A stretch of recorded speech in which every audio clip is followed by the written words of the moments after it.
성경 말씀 찾아서 읽습니다. 구약 성경 예레미야가 1장 1절만 읽습니다.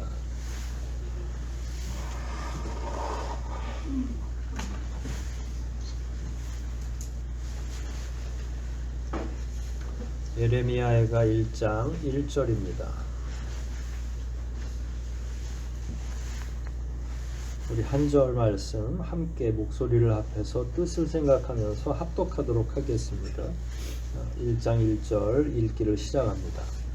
아 슬프다 예루살렘 성이여, 한때는 사람들로 불리더니 이제는 정락하게 되었구나.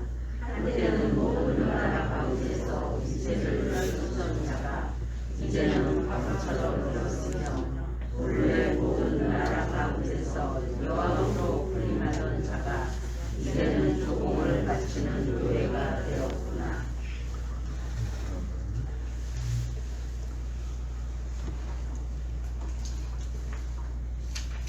송구영신 예배 때도 한번 살폈고, 지난주에도 또 살폈고, 오늘까지 계속 유사한 내용을 공부하고 있습니다.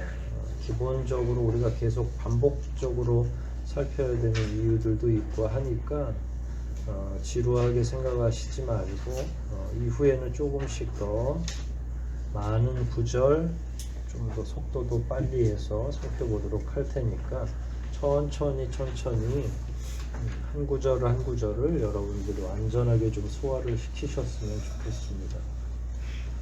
지난주에 그런 질문을 드렸는데 기억하실지 모르겠습니다. 예레미야는 왜 슬퍼하고 있을까? 예레미야는 왜 슬퍼하고 있을까? 나라가 망했으니까 뭐 당연히 슬퍼할 수밖에 없죠. 우리라도 그랬을 테니까. 사실 예레미야는 이 상황을 미리 알고 있었어요? 모르고 있었어요? 알고 있었죠. 예레미야는 우리나 비슷해요. 말씀을 오랫동안 우리가 공부하고 신앙인으로 이렇게 살면 신명기의 언약도 그렇죠. 신명기에 나오는 언약들을 이렇게 살펴보면 하나님의 말씀을 잘 따르면 하나님이 어떻게 해주세요? 복을 주실 거고, 잘 따르지 않으면 천대까지도 은혜는 천대고요. 3, 4대 안에 그 흔적도 살펴볼 수 없을 정도로 예레미야의 내용이라고 별반 다르겠어요. 그런 가치로 본다면 이스라엘 백성들이 하나님의 말씀을 잘 따랐으면 이런 고난을 당하지 않았을 텐데, 여하튼 여러 가지 고난을 지금 연거푸 당하고 있는 거죠. 느헤미야 이야기도 이따가 좀 하겠지만 70년이 다 지나서 느헤미야가 뭔가 성전 혹은 성벽을 다시 한번 회복시키려고 왔을 때 엄두가 나지 않았죠. 그러니까 그 정도로 이미 이렇게 파괴된 거예요. 다시 질문하건대 예레미야는 왜 슬펐을까? 왜 계속 이 애가를 부를 수밖에 없을까? 1차적으로는 현실적인 어려움이 있었겠죠. 근데 그 현실적인 어려움 가운데에서도 예를 들어서 우리나라도 전쟁의 기간을 거쳤잖아요. 그리고 나서 그 전쟁의 참상 속에 대한민국이 막 저 부산까지 막 밀려 내려갔다가 다시 서울을 수복하고 올라와서 여차저차 해서 지금 휴전선이 딱 그어져 있었죠. 그리고 휴전선 그어졌다고 해서 원래대로 회복이 다음 주부터 회복이 되는 건 아니죠. 그러면 우리 어르신들 가운데는 우리 강 권사님도 그렇고 몇 분은 6.25를 그래도 어릴 때라도 이렇게 경험을 하셨을 거잖아요. 그 참상이 어땠을 것 같아요? 그냥 지금 만약에 여기 폭탄 몇 개 떨어지고 그러면 우크라이나 보시죠? 우크라이나 러시아에서 막 폭탄 던져가지고 보면 집이 남아 있어요? 없어요? 없죠. 난방은 돼요? 안 돼요? 전기도 막 간헐적으로 주었다가 뺏었다가 이렇게 한다고 그래요. 그냥 이게 옛날에 지금으로부터 뭐 2000년, 3000년 전의 얘기로만 생각을 하면 2500년 정도 전 이야기거든요. 그러면 뭐 그야말로 그 호랑이 담배 피던 시절 이런 정도의 개념이지만 우리 주변에서도 얼마든지 이런 일들이 일어날 수 있다는 게 참 두려운 일인 거죠. 그러면 여러분들이 신앙인으로서 그런 광경을 이렇게 볼 때 여러분의 마음은 담대하게 할 수 있어. 하나님이 은혜를 주실 거야. 이런 마음이 막 더 치솟겠는지, 그 전쟁으로 다 무너진 걸 보면서 생각해야 돼요. 그냥 여러분들이 그 아무런 근거 없는 자신감으로 대답하는 게 아니라 내 앞에 무너져 있는 이 아파트 단지들을 다 보면서 그런 자신이 들겠어요? 아니면 마음이 가라앉겠어요? 가라앉겠죠. 근데 거기서 이게 두 가지 마음이 교차하게 되는데, 하나는 완전히 무너져 있는 것 때문에도 그 한숨이 푹 쉬어지는데 엄두가 나겠어요? 안 나겠어요? 엄두가 안 나죠. 그래서 막 홍수난 지역이나 산사태 난 지역, 우리 1년에 한 번씩은 꼭 텔레비전에 또 우리나라 국민들이 당한 어려움을, 그러면은 그 집이 막 산사태로 흘러 내려가서 어디로 있는지, 그러면 어르신들이 나와서 그냥 털썩 주저앉아 가지고 막 그 땅을 치면서 울고 하는 거.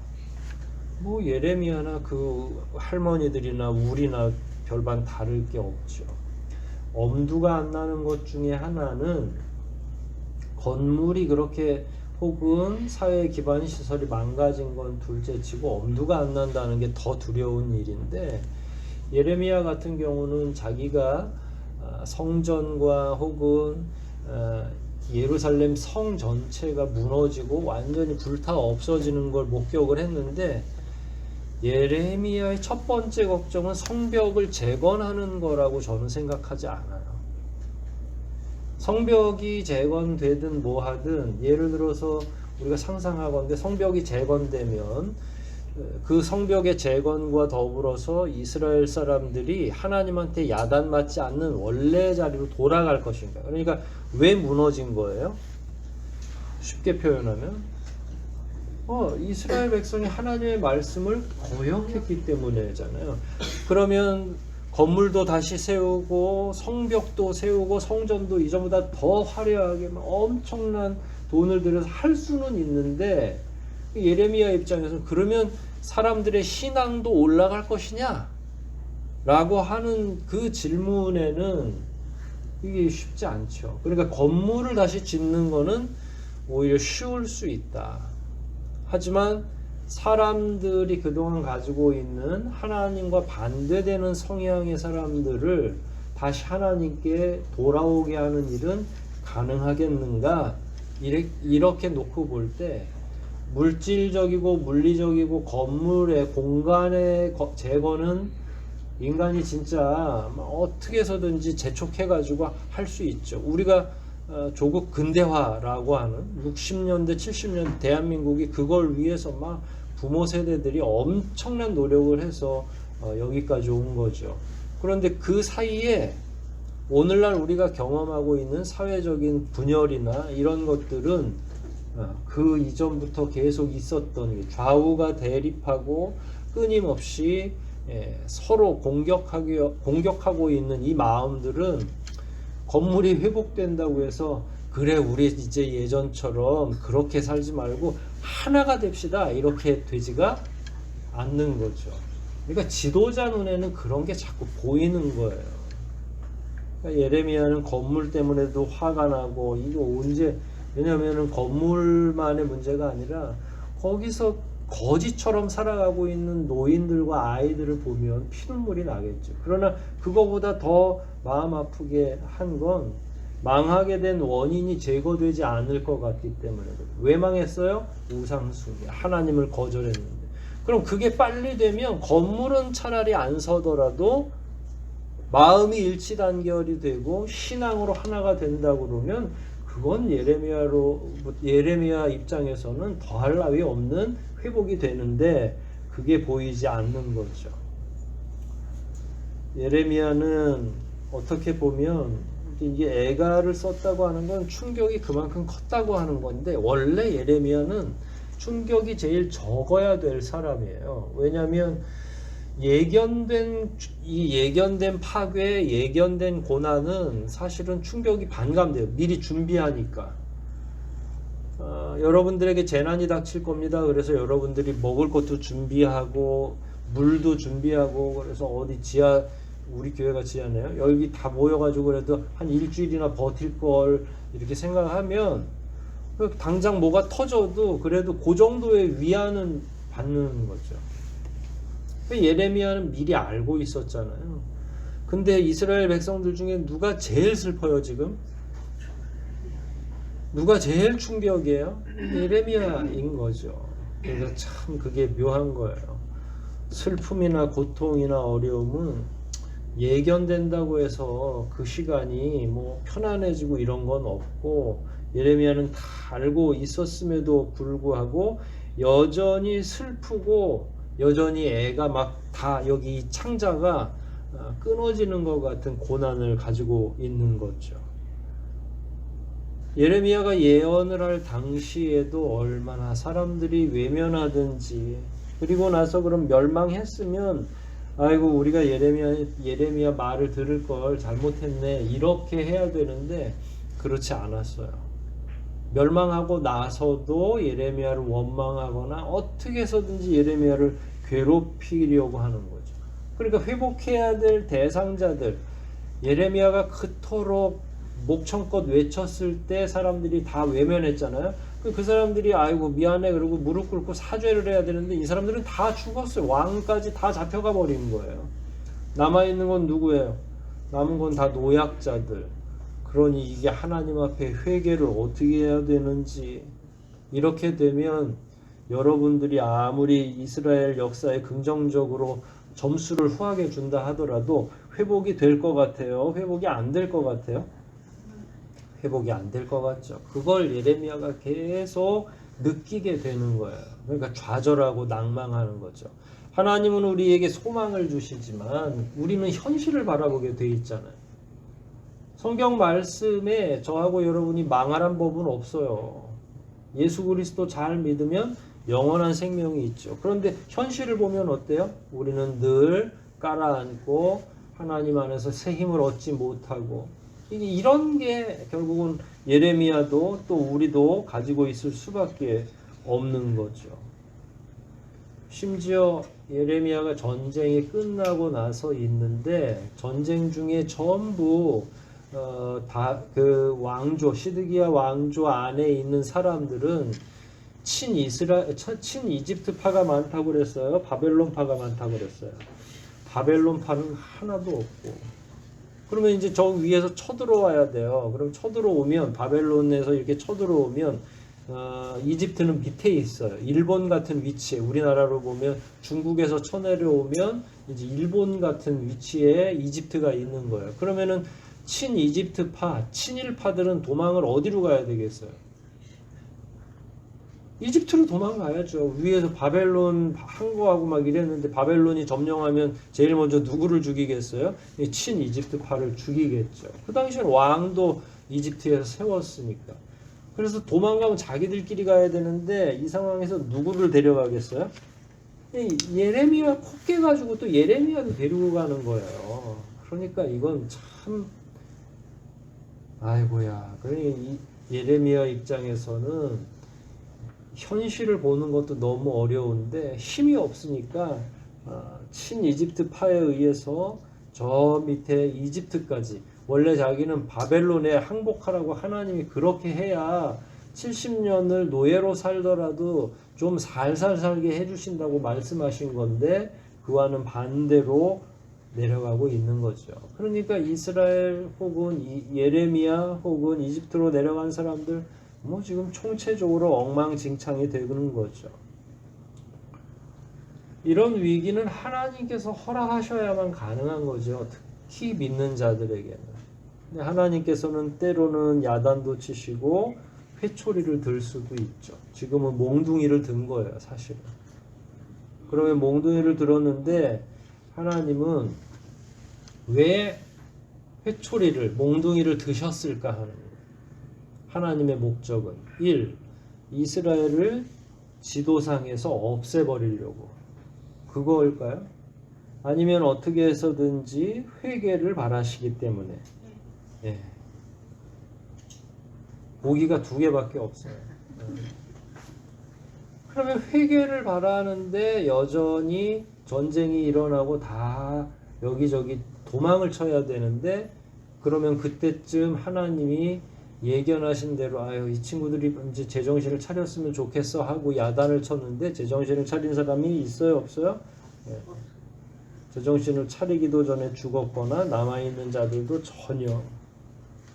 그러니까 이스라엘은 지금 완전한 혼란 상태, 뭘 도대체 어디로 가야 될지 모르는 거죠. 그동안 자기들을 이끌던 시드기야 왕이 있어야 죽든 살든 뭔가 명령이 내려져야 되잖아요. 여러분 생각해 보면 저하고 여러분이 주체적인 삶을 살지 않잖아요. 그러면 대통령이 죽거나 갑자기 지역의 뭐 정치인이 죽으면 굉장한 혼란을 경험해요. 왜냐하면 그동안 시키는 대로 했었으니까. 사실은 내 삶은 전기세는 누가 내려가였어 예전에. 지금은 온라인으로 하지만 전기세는 누가 내줬어요? 대통령이 내줬어요? 여러분이 내줬어요?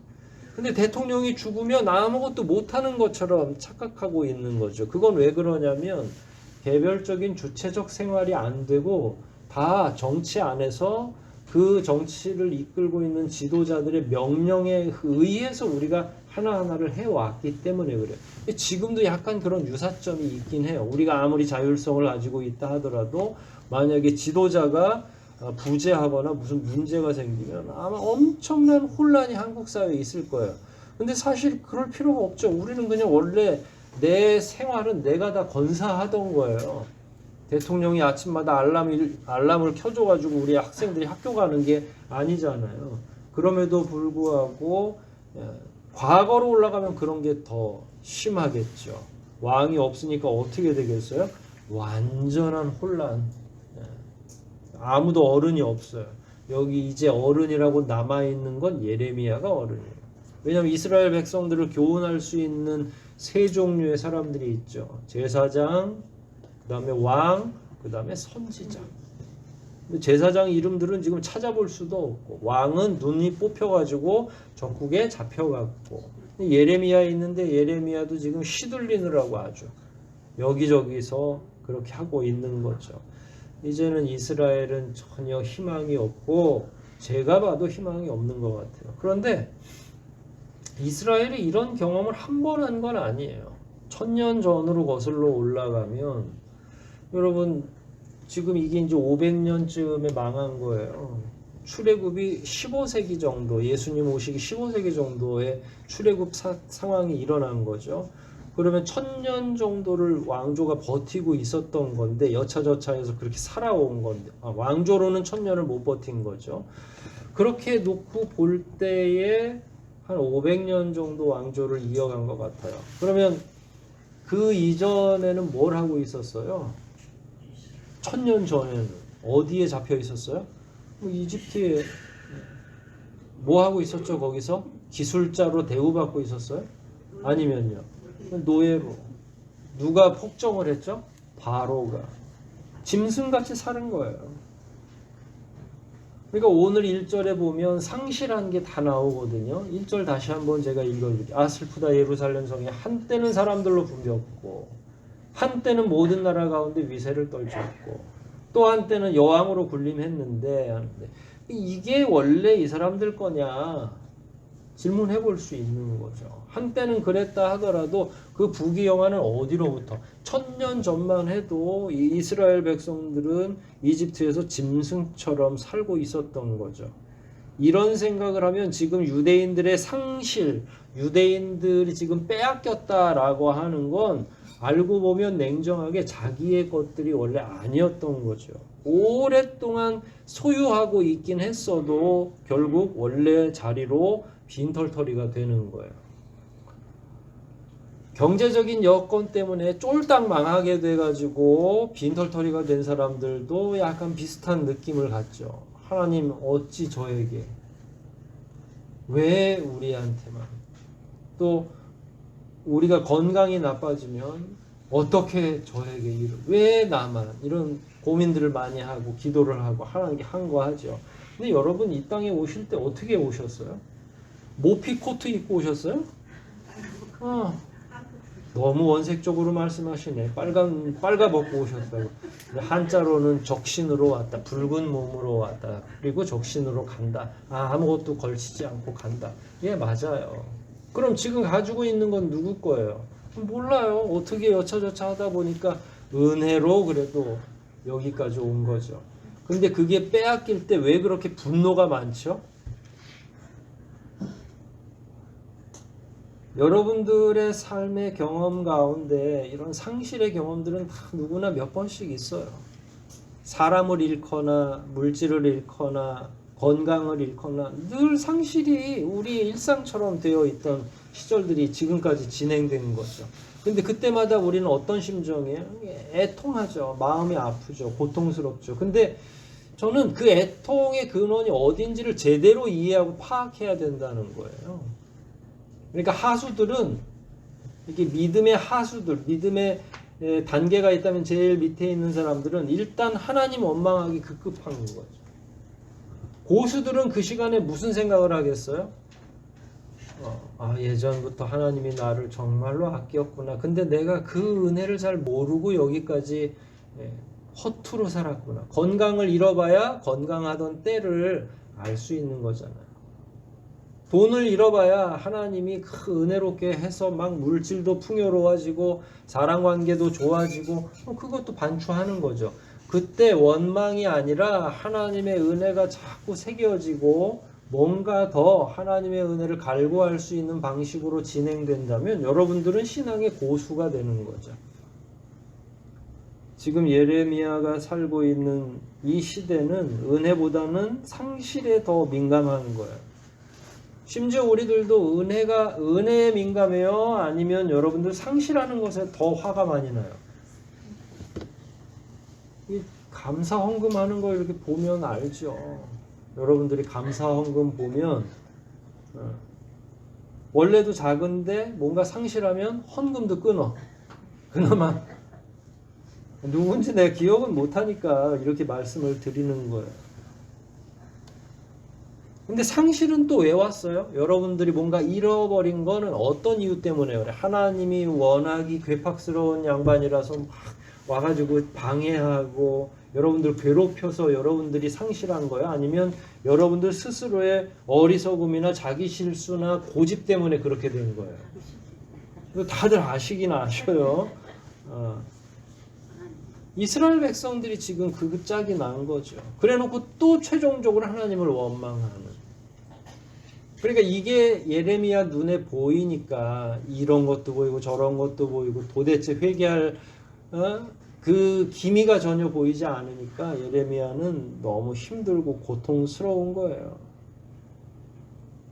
결국은 하나님의 말씀을 경청하지도 않았고 철저히 외면하고 그리고 심지어 결과만 보면서 과정은 생각도 안 하고 결과만 보면서 하나님을 또다시 원망하는 거죠.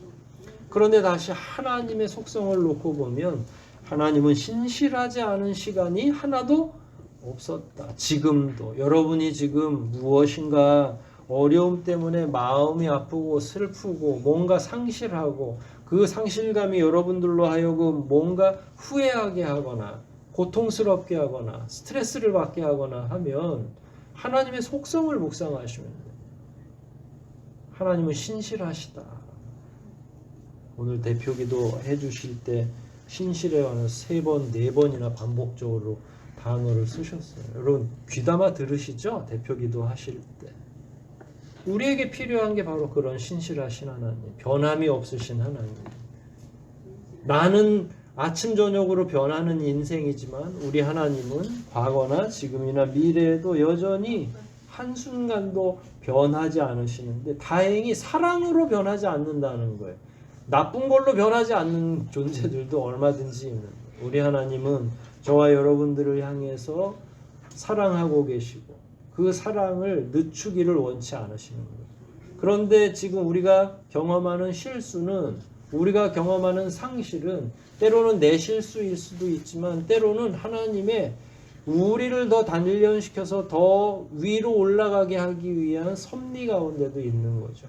낙심을 맛보게 하는, 부모가 자녀에게 실패를 맛보게 하는 이유가 뭐겠어요? 나는 너가 싫어, 너는 내 자식인 게 싫어가 아니라 이걸 거쳐야, 아니 넘어지는 거 무섭다고 해서 거리에 안 데리고 나갈 수는 없잖아요. 거기서 넘어지잖아요. 마음이 아프죠. 하지만 엄마나 아빠가 뒤에서 일어나야 돼. 왜 그렇게 이야기하고 응원하냐면 그 과정이 있어야 잘 걷고 잘 뛰고 할 수 있기 때문에. 여러분의 삶의 현장에서 지금 경험하는 많은 어려움들이 있다면 그건 하나님의 섭리가 있다는 거죠. 아니 무관심하게 그냥 놔두는 사람도 엄청나게 많아요. 하지만 여러분들이 지금 어떤 형태로든 그게 어려움일지라도 그건 하나님이 여러분들에게 관심이 있다는 증거 아니겠어요? 여러분들을 세우려고 하시는 것 아니겠어요?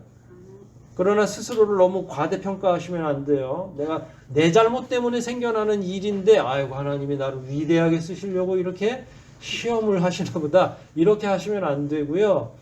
자기 잘못은 자기 잘못대로 하나님 앞에 회개하고, 하지만 하나님께서 나를 더 크게 연단하시려고 이렇게 하시고 계시구나 하는 깨달음만 있으면 다 되는데 그게 안 되는 거죠. 자, 하나님이 그렇게 영원토록 신실하심을 잃지 않는데 이스라엘 백성들은 그럼 신실한 시간이 있었어요, 없었어요? 별로 없어요. 이스라엘 백성들은 솔로몬 이래, 다윗 때도 마찬가지였고요. 솔로몬 이래 신실해요? 신실하지 않아요? 그때부터 우상 숭배하고 다른 나라의 문화를 수입하기도 하고 통혼 관계를 유지하면서 다른 나라 우상까지 수입하는 거죠. 이스라엘 백성들은 신실한 적이 거의 없는 거예요. 하나님은 늘 신실하고. 그래서 하나님은 중간중간에 그래도 부모로서의 역할을 항상 잘하셨죠. 그래서 선지자를 중간중간에 보내신 거예요. 야단치시려고, 돌아오게 하려고, 회개를 촉구하는 거죠.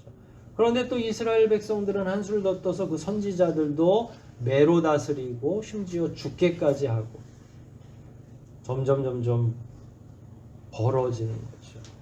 오늘 본문을 보면 이런 배경들이 오늘 본문 안에 있는 거죠. 붐비던 예루살렘 거리, 주변에서 강대국이 될 수 있었던 여러 가지 이유, 그 다음에 타국의 조공까지 받을 수 있었었는데 하는 과거. 그럼 이 과거는 누가 가져다 준 거냐? 출애굽할 때 거지처럼 밀려 나왔는데 어떻게 500년 만에 왕조를 또 이루고 국가를 이루고 주변에 조공까지 받을 수 있느냐? 이게 인간적 노력으로, 외교적 노력으로 가능한 거냐라고 볼 수 있죠. 하나님께서 이 일을 하신 거죠. 하나님이 신실하다라고 했으니까 다윗 왕조에게 언약을 하셨잖아요. 그래서 하나님이 먼저 약속을 깨지 않으신 거예요. 그래서 어떻게 되든 하나님은 끊임없이 계속 그들을 은혜롭게 해주신 거죠. 솔로몬이 겉으로 드러나는 지혜가 있어서 마치 막 그 지혜를 배우기 위해서 멀리서도 오고 하는데 솔로몬의 기도의 응답이었던 거예요. 하나님 저에게 지혜를 주십시오. 제가 나이는 연소해서 다스릴 수가 없는데 하나님이 지혜를 주셔야만. 그래서 하나님이 지혜를 주셔가지고 그 애 둘로 자르는 것부터 해서 우리가 알고 있는 솔로몬의 지혜가 생겨난 거죠. 자기가 어디서 배웠다고 뭔 지혜가 그렇게 막 출중하게 생기겠어요. 그런데 문제는 이런 은혜를 망각할 때 위기가 오는 거죠. 불평과 불만과 감사가 또 사라지고, 불평불만은 늘어나고 감사는 사라지고, 결국은 어떻게 됐어요? 본문 다시 보면 정막이 찾아오고 과부의 신세가 되고 조공을 바치는 신세가 되는 거예요. 희망이 하나도 없죠. 손 쓸 수가 있어요, 없어요? 네. 이러고 나서 느헤미야가 70년 뒤에 온 거예요. 이제 그때부터 꾸역꾸역 하나님께서 이스라엘 백성들을 회복시켜 주려고 갔는데 70년 전에 허물어진 게 지금까지 있는 거예요. 그러면 어떻게 됐겠어요? 뭐 그거는 쓸 수가 없는 돌들인 거예요. 다 소화돼 가지고. 그러니까 불에 탄 거는요, 흑벽돌이라 할지라도 잡으면 푸석해져 가지고 사용을 할 수가 없잖아요.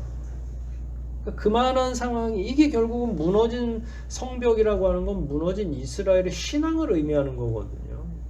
성전이 무너졌다고 하는 건 하나님이 더 이상 너희들하고 같이 계시지 않아 라고 하는 표현을 그렇게 해놓은 거잖아요. 그러니까 이게 이스라엘의 영적이고도 현실적인 상황인 거예요. 모든 게 파괴되고 심지어 어떻게 손쓸 수가 없으니까 방치되고 있는 것. 여러분 70년 방치되면 그걸 어떻게 회복하겠어요? 힘들죠. 이게 70년만 방치된 게 아니라 이게 이제 자꾸 저도 이 문제 때문에 반복을 하는 거예요. 사실은요. 이스라엘이 하루아침에 멸망한 거예요? 서서히 아까 말한 것처럼 솔로몬 때부터 이미 싹수가 이상하게 그러고 나서 점점 한두 번 정도 반짝 깨어나긴 하죠. 그러나 그 역시도 완전한 힘이 되지는 못한다. 그러면 서서히 망가진다고 하는 건 최악의 경우예요.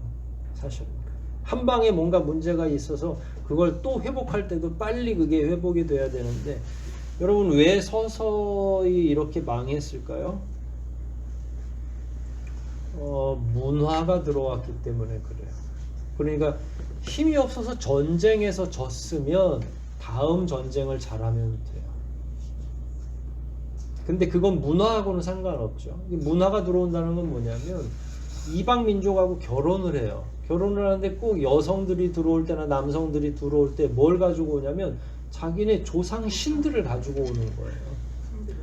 근데 이게 솔로몬 때부터 시작해서 마지막까지 다 오는 동안에 처음에는 낯설죠. 우상에게 절하지 말라고 했는데 그래도 부부고 사랑하니까 뭐 절은 안 하고 그래 알아서 집에다가 섬기는 것까지는 놔둘게. 그래도 나는 하나님 믿으니까. 그러니까 종교 2개 가지고 각 가정에서 종교가 2개이고 막 굉장히 신사적인 것처럼 하고 그래 나는 교회 가고 너는 절 가면 되지 뭐.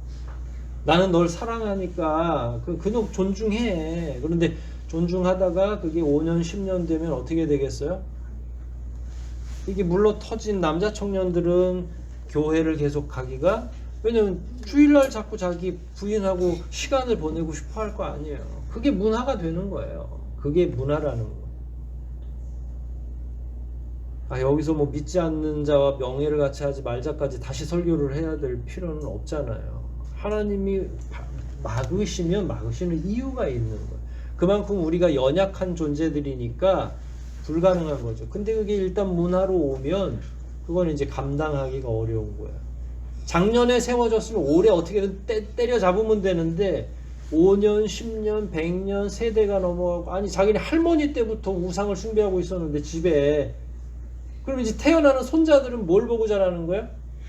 하나님은 간 곳이 없어요. 왜냐면 하나님은 형상이 없으시니까. 성전 저기 가야 있다는 거예요. 근데 집에는 누가 있어요? 가까이 볼 수 있는 우상이 있는 거예요. 그런 문화 속에서 아이들이 자라나는 거예요. 그게 100년, 200년, 300년, 400년 되는 거예요. 그러니까 이게 회복되기가 이거는 거의 불가능하다고 생각하면 돼요. 암으로 치면 보통 4기가 5기가 제일 어려운 건가요? 몇 기까지 있어요? 4, 5기가 끝이에요? 이건 8기야. 언제 죽어도 그냥 이상하지 않은. 이스라엘을 진단할 때 그런 상황에 놓여 있던 거죠. 그걸 어떻게 하겠어요? 이런 한계와 이런 현실적인 한계와 한때의 영광 이런 것들이 교차되는 이유가 있는 거예요. 도대체 여러분 같으면 이걸 어떻게 해소하면 좋겠어요? 하나님은 왜 이런 걸 사람들에게 허락하신 걸까요? 이런 고통을. 그냥 그 기본적으로 유초등부 정도 수준에서는 하나님 말씀 안 들으면 혼나요. 이걸 보여주기 위해서일 수도 있겠죠. 그럼 방금 전에 말씀드렸죠. 이건 어느 부서에서 말할 수 있는 거예요? 유초등부 정도 수준. 물론 그런 이유가 있을 수 있죠. 그러나 더 중대한 이유들이 있죠. 지금 이 상황이면 이스라엘을 고쳤을 수 있어요? 없어요? 하나님이 고쳤을 수 있어요, 없어요? 고쳤을 수 없죠. 그래서 사실은 70년 이후에 회복하지만 또 문제가 생겨요. 계속. 언제까지 생기죠, 문제가? 누구 올 때까지? 그렇죠. 근데 여기서부터 새로운 역사가 사실은 시작됩니다. 더 중대한 의미는 바로 그런 거죠. 새로운 시작의 준비를 위해서 이렇게 처절한 파괴와 현재 이 최악의 상황, 그리고 한때는 영광스러웠던 이야기를 교차해서 지금 예레미야가 이야기하고 있는 거죠. 그러면 진짜 망한 거냐? 우리는 끝이 없냐? 보이지 않게 마지막에 회복을 이야기하잖아요. 그 회복이 올해 표어란 말이에요. 이것도 예레미야의 예가에 나오는 글씨인데, 그러면 진짜로 망할 것 같으면 예레미야 그런 글을 왜 썼겠어요? 예레미야는 뭔가 어디에선가 희망을 보고 있는 거예요. 근데 그 희망은 잡혀간 사람들이 돌아오고 똑똑한 사람들이 국내로 돌아오면 그 사람들이 뭐 독립운동을 해서 이런 희망이 아니라, 인간에 대한 희망이 아니라 신실하신 하나님, 여태까지 일하신 그 하나님. 지금의 이스라엘은 고쳐쓰기 어려우니까. 왜냐하면 이제는 그 저변에 깔려있는 우상 문화를 어떻게 할 수가 없어요. 회초리 몇 대 가지고는 해결이 되는 게 아니죠. 문화가 된다는 건 밥 먹고 일하고 잠자고 결혼하고 이런 일상이 모든 게 우상이 들어왔다는 거잖아요. 우상뿐만 아니에요. 여러분들 가정의 문화가 뭔지를 잘 살피지 않으면, 하나님께서 원치 않는 문화가 있다면 그게 이제 여러분들을 계속 누적시켜서 힘들게 할 거라는 거예요. 이 시대의 문화는 더 오묘해요. 그런 거 안 하면 막 뒤처지는 것 같은 그런 불안감을 자꾸 매스컴에서도, 제가 기억이 잘 안 나긴 하는데 저희 때도 있었겠죠. 그 아이를 낳으면 아이들 산모하고 아이들을 어디서 이름도 한동안 머무는 데가 어디죠? 산후조리원. 왜 비웃으세요? 산후조리원 문화가 요즘에 또 독특하다고. 자기네끼리 동기도 있고, 저는 남성으로서도 그렇고 우리 때는 그런 게 별로 없었으니까, 있었는지 제가 있었는데 무관심했던 건지 모르지만, 그럼 동기들끼리 매번 또 모이기도 하고, 뭐 그 사람들끼리 모두 하고, 아니 우린 성경 읽을 시간도 없는데 산후조리원 동기들까지 챙겨서, 그게 문화라는 거예요. 우리 내면에 얼마나 쓸데없는 문화들이, 신경 안 써도 될 문화들이 가득 들어와 있는지. 저는 여러분들이 우상을 숭배한다고 생각하진 않아요. 적어도 우리 교회 교우들이 뭔 우상을 숭배하겠어요. 그러나 그릇된 문화 안에는 여러 사람들이 자기도 모르는 사이에 그게 정말로 경건을 추구하는 문화인지 아니면 나를 잠식하고 있는 문화인지는 판단해 볼 필요가 있는 거죠. 점검하시라는 거예요. 점검을 안 하면 어떻게 돼요? 나중에 고쳤을 수 없는 상태가 되는 거예요. 암 진단을 내렸는데 거기서 청청병력 같은 소리를 듣는 거죠. 손 쓰기엔 이미, 그리고 제가 항상 말하잖아요. 드시고 싶은 거나 마음껏. 우리가 무슨 짐승도 아닌데.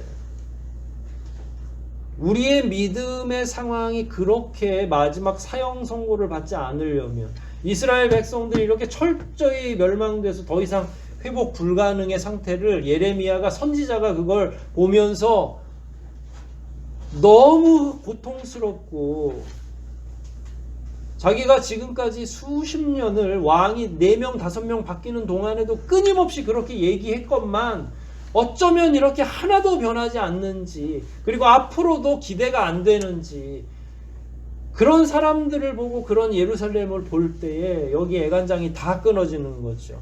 이걸로는 어떻게 할 수가 없구나.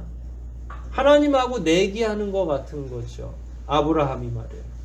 소돔과 고모라의 의인 50명만 있으면, 45명만 있으면, 그 시간에 아브라함이 왜 시간이 남아서, 아니면 하나님께 꼭 내기에 이기고 싶어서? 그게 아니잖아요. 누군가 영혼이 죽어가는 걸 싫어했기 때문에, 이미 열국의 아버지로서의 포부가 있는 사람이니까, 그래도 하나님이 또 뭔가 여지가 있으시겠지. 혹시 계산 잘못하셨겠지. 그게 선지자의 마음인 거예요. 그런 마음으로 소돔과 고모라를 바라본 거고 지금 예레미야는 예루살렘을 바라보고 있는 거예요. 근데 의인 10명이 없어서 망하는 거예요. 소돔과 고모라가. 예루살렘이 지금 다시 그 짝이 난 거고요. 어떻게 해야 되겠느냐 하는 거예요.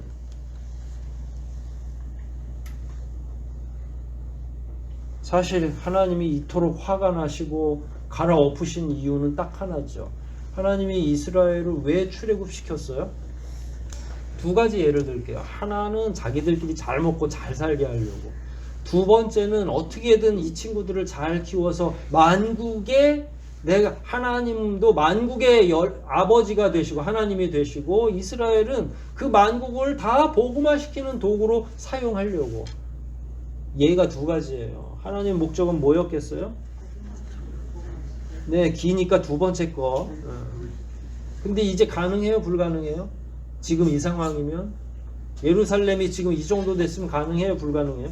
그러니까 이 이스라엘 백성들이 하나님의 작은 꿈을 무너뜨린 게 아니에요. 하나님이 그들을 향해서 가지고 계신 가장 중요하고 근원적인 것, 출애굽할 때부터.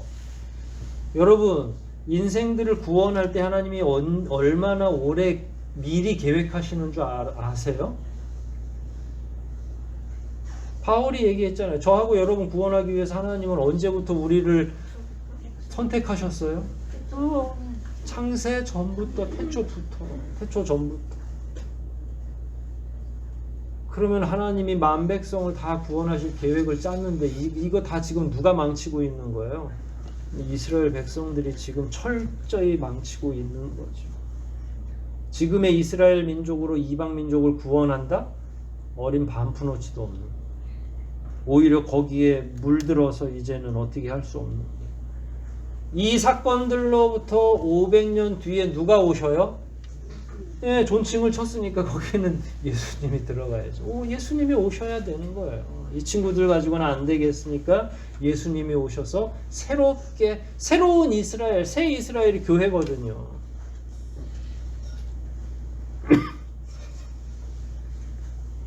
이 상황이 제대로 정리되지 않으면 500년 후도 어떻게 될 수가 없는 거죠. 그럼에도 불구하고 끊임없이 그 사이에 또 얼마나 유대인들이 회복시켜줘도 또 범죄하고 어쩌면 이렇게 덜 신실할 수 있는지는 모르겠지만 그런 시간이 가는 거죠. 그리고 나중에 예수님 오실 때쯤엔 또 여전히 로마가 국가로서의 이스라엘을 지배하고 있는 거죠. 하지만 이때 이제 더 이상 하나님은 역사를 늦출 수 없으니까 예수님이 오신 거예요. 이방인들을 구원하시기 위해서. 예레미야 당시 이스라엘의 고통은 결국 하나님의 더 큰 계획의 일부 가운데 하나예요. 근데 참 불행히도 쓸모가 너무 없어져. 그거는 하나님께서 폐기하신 게 아니라 그들 스스로가 저는 싫어요 라고 가출한 것과 마찬가지예요. 저는 이 역할을 하지 않습니다. 원래 우리는 우리끼리 잘 살고 싶었죠. 그게 유대주의잖아요. 이방인들은 짐승 취급하는 거잖아요. 그래서 하나님께서는 유대인들을 통해서 세계를 복음화시키는 걸 포기하신 거예요. 그래서 12제자를 선택하신 거고 그 12제자가 이방으로 확 퍼져 나간 거죠. 여러분, 고통에는 이유가 있어요. 뜻이 있어요. 우리가 알지 못하는 구원의 역사의 다음 장이 있는 거죠. 저하고 여러분이 지금 만일 어려운 시간을 보내고 있다면 그 이면에는 하나님이 놀랍도록 계획하신 또 다른 우리를 통해서 하실 일들이 준비되어 있죠. 다만 하나 저하고 여러분이 조심하셔야 될 건 고쳐 쓰지 못할 상태로 접어들면 이제는 그건 안 되는 거죠. 그래서 오늘 마지막으로 여러분들에게 드리고 싶은 말씀은 여러분은 지금 어느 단계를 거쳐가고 있느냐, 믿음에. 하나님의 은혜로 하나님의 영광을 누리며 살고 있는지, 아니면 그건 옛날 추억이 돼서 지금은 잘 생각도 안 나는 시절이 된 건지. 하나님에게 여러분의 쓸모는 몇 점이에요? 나이하고는 상관없습니다. 직분하고는 전혀 상관없어요. 유치부라고 해서 많이 쓰임 받을 거라고 착각하지 마세요. 70이 되고 80이 돼도 쓰임이 있습니다. 어느 구석에선가 하나님은 여러분들을 통해서 하나님의 일을 하실 것이기 때문에. 근데 쓸모 없으면 아무리 청년이라고 할지라도 하나님이 그를 기뻐하지 않으세요. 사용하지 않으신단 말이에요. 쓸모라고 하니까 너무 정 떨어지는 용어처럼 들릴 수도 있겠네요. 그러나 거대한 하나님의 구원의 역사의 시간 가운데 우리가 어떤 일을 수종드려야 하는지를 파악하지도 못하고 신경도 안 쓰고 간다면 그건 너무 무책임한 거잖아요. 하나님은 여러분들을 통해서 누구를 구원하기를 원하시나요? 그거 계속 기도하면서 적어내야 돼요. 누군가 이름으로 적어내십시오. 나를 먼저 구원하시는 내가 지금 어느 단계까지 왔는지.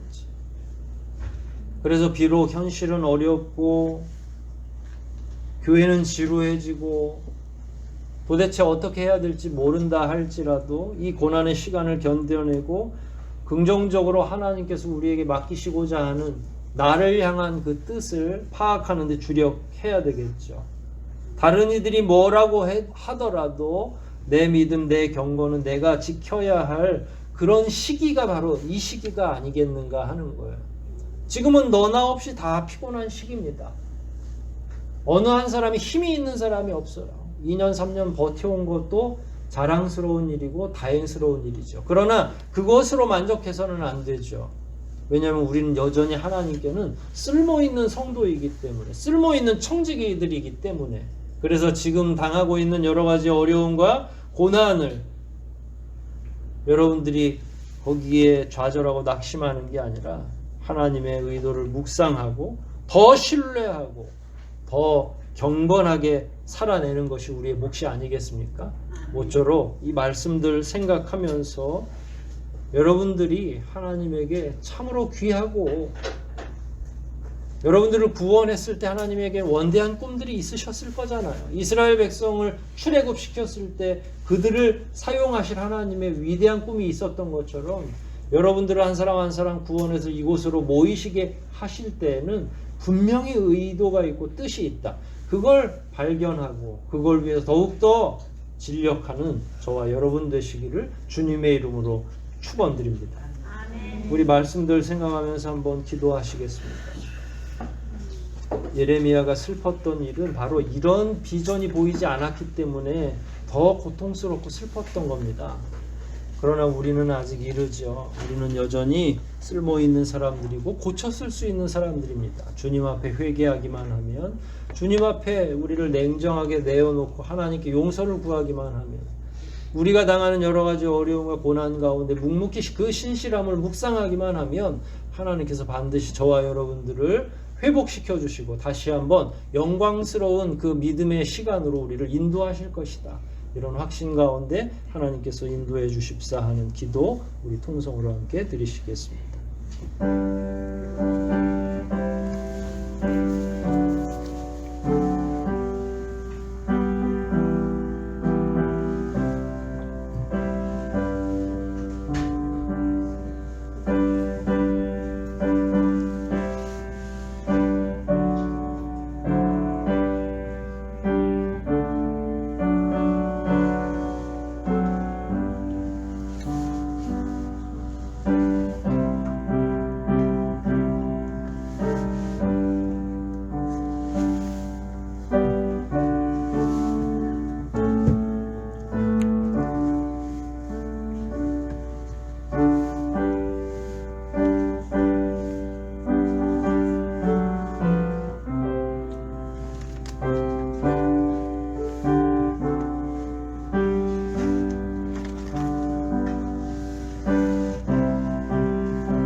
하나님 아버지, 우리가 경험하고 있는 여러 가지 어려움들의 원인은 때로는 우리의 무지와 어리석음 때문이기도 하고, 때로는 하나님께서 우리를 더욱더 큰 일로 부르시기 위한 연단의 과정인 것을 압니다.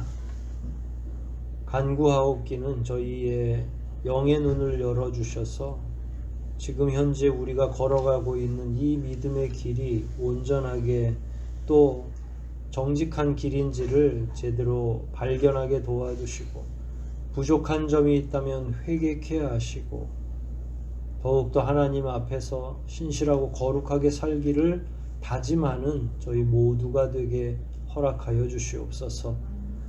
하나님께서 우리를 처음 부르셨을 때 분명히 우리 개인만 아니라 우리를 통해 구원하실 많은 영혼들을 준비하신 줄 믿습니다. 우리의 어리석음과 우리의 게으름 때문에 전달되어야 할 복음들이 지체되고 있는 것은 아닌지, 그리하여 우리의 인생이 쓸모없는 인생으로 변화하고 있는 것은 아닌지 살펴보게 도와주시고, 특별히 믿는 자들의 삶을 훼손하는 많은 어리석은 문화들을 잘 구별하여 하나님 안에서 더욱더 성실하고 경건하게 살아낼 수 있도록 은혜를 덧입혀 주시옵소서. 돌아가는 발걸음도 인도해 주시고, 이번 한 주 성경 말씀 많이 읽고 많이 기도하고 많이 묵상하고 누군가에게 은혜로운 말씀 증거할 수 있는 새로운 한 주간 될 수 있도록 도와주시기를 간절히 소원하오며 우리를 구원하신 예수님의 이름으로 기도하옵나이다. 아멘.